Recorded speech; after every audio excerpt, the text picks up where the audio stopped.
Hi, I'm Parker Jackson, and today we're here with Fred Connors, who's mayoral candidate for the new upcoming Halifax election. Hey, how's it going? Good, how are you? Good. Awesome. Okay, so if it's okay with you, I'd like to ask you some questions. Ask away. Alright, so the first question is, how could the city support youth programs better? How could the city support youth programs better? Well, first of all, I think we need to improve the programs that we have, which seem to be incredibly lacking, and in most cases you're close to a library. There tends to be very few programs in communities anymore. When I was a kid in high school, they used to have these things called assemblies that happened all the time, where people came together and learned stuff from each other, and that doesn't even seem to happen anymore in schools. So cuts to social programs, cuts to youth programs have made it impossible for the city to be able to deliver the types of quality programs that youth are looking for, because one of those things is that youth now are looking for cool places to hang out in. They don't want to be in dingy old community centers. They don't want to be in church basements. They don't want to be in facilities that look and feel like prisons. They want to be in spaces that are cool. They want to be in spaces that are open and dynamic, and the types of programming that they're looking for is arts programming, creative programming, programming that allows them to think innovatively and creatively and be able to engage with other cool youth. And we need to expand the types of programming that we do offer to ignite kids to want to be out in their communities and part of cool stuff. Great. And the second question I have is, what do you see as the #1 problem with Halifax, and what do you propose to do about it? Well, I'll tell you, the reason why I am running for mayor is I have watched more and more young people feel they have to go to other cities in order to be able to get employment, in order to feel valued, in order to be in a community that responds to them and responds to their needs and their values. And I don't think youth feel represented in this city. Do you feel like you're represented in this city? Kind of. Yeah, do you see a place for yourself in 10 years from now when you're starting your career and...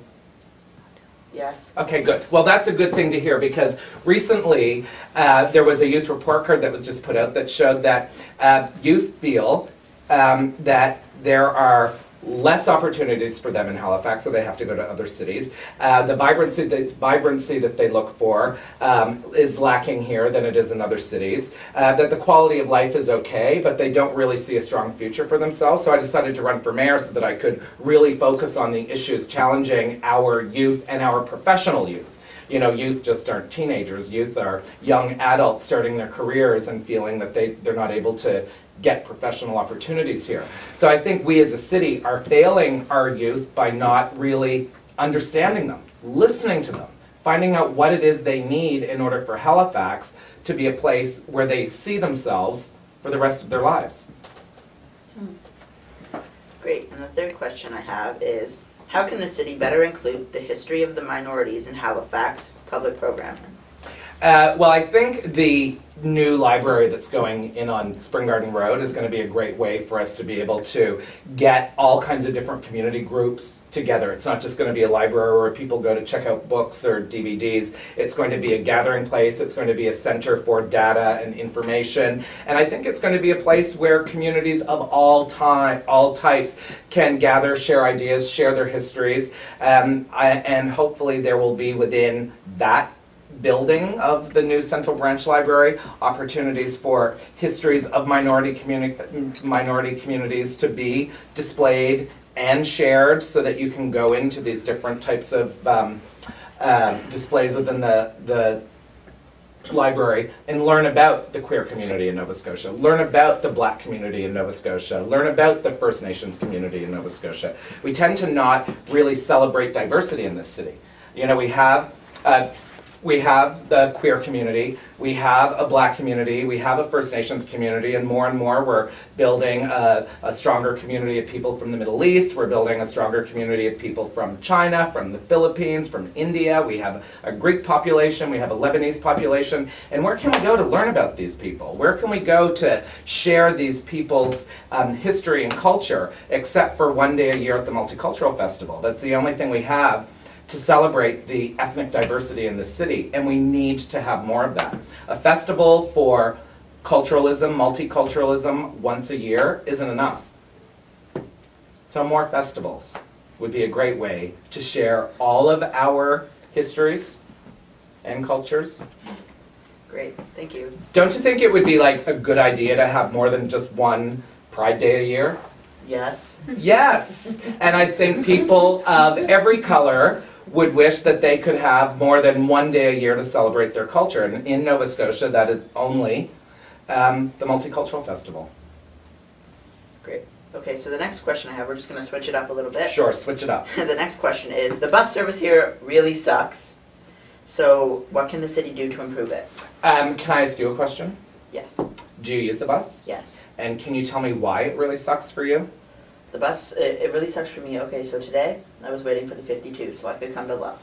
Yes. And basically, I waited an extra, like, I'd say 20 minutes waiting for the bus when the bus was supposed to be there at quarter after, and it didn't come until, like, the quarter after it was supposed to come.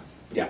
And were you able to gain information on when the bus was going to come so that you knew that it was going to be 20 minutes late? Well, you call the go time, Yeah. and then the lady's like, hi, 1 minute, and then like it doesn't come in that 1 minute. Yeah. So Well, I think one of the problems we have is the amount of vehicular traffic on our streets creates a lot of bottlenecking, especially during peak times. So there becomes a traffic issue. And I think in order for the buses we have on the road to move better, we need to have less cars on the road and more people on the buses. And if we gave one bus carrying 100 people 100 times more priority than one car carrying one person, buses would be able to move faster. So priority lanes for buses, for instance, especially during peak periods, would allow for buses to not get caught up in traffic caused by all of these cars with just one person in them that are holding up traffic for everybody. So one lane for one bus, and buses are free to move faster around the city. That would improve that situation. And also, I've been spending more time on my bicycle because it's a way to get more cars off the road by getting people on bikes. So the more we get people out of single occupant vehicles, which is one car, one person, everybody else on the road can move around faster. Great. And the next question I have for you is, if you are elected, how will you encourage youth involvement in politics? When I was young, I never was involved in politics at all. I was not political. I thought politics were things that old people did, and boring people did, and nerds did. And so I didn't even have a role in model parliament in high school. Do they still have model parliament in high school, do you know? Yes. Yeah, I thought that was for nerds. And so even as an adult, I wasn't into politics. And it wasn't until I started to really connect with my community that I realized that I had more to offer, and I could probably do that by becoming more politically involved in this municipality. And I think you can't just get involved in politics because it's the thing that we're supposed to do. Something about the process has to excite you. You either have to stand for something, believe passionately in something, to want to make it political in order to really engage. I think because I'm not a normal type of politician, you've probably noticed, there are going to be younger people looking for leadership that they can relate to. So I think young artists are going to look at me and realize, wow, someone who's artistic can also be possibly a political leader. I think the queer youth are going to look at me and realize, wow, who would have thought that gay guy could ever have become mayor? And I think the more leadership excites young people, the more leadership opens up possibilities to young people, and the more young people see types of leaders that represent them. We need a couple of black people running for council. We need some more women running for council and for mayor. We need to see more diversity, both in terms of cultural diversity, sexual diversity, to be able to get more people to see that leadership is possible. And the more leaders out there that look like and relate to the youth in the community, the more youth will pay attention. Great. And last but not least, how would you improve the selection of training of police officers? The selection and training of police officers. Well, I think that is also aligned with how to get youth engaged in politics. I think that it just makes sense that any police force represents the diversity of the community that it's serving. And so when we look at the vast amount of diversity, cultural diversity, ethnic diversity in this city, we need to have officers on the force that kind of look like the people that they're serving. We need to have more gay and lesbian presence on the police force, which I don't know what the numbers are for queer officers in HRM, but I doubt it's not very high.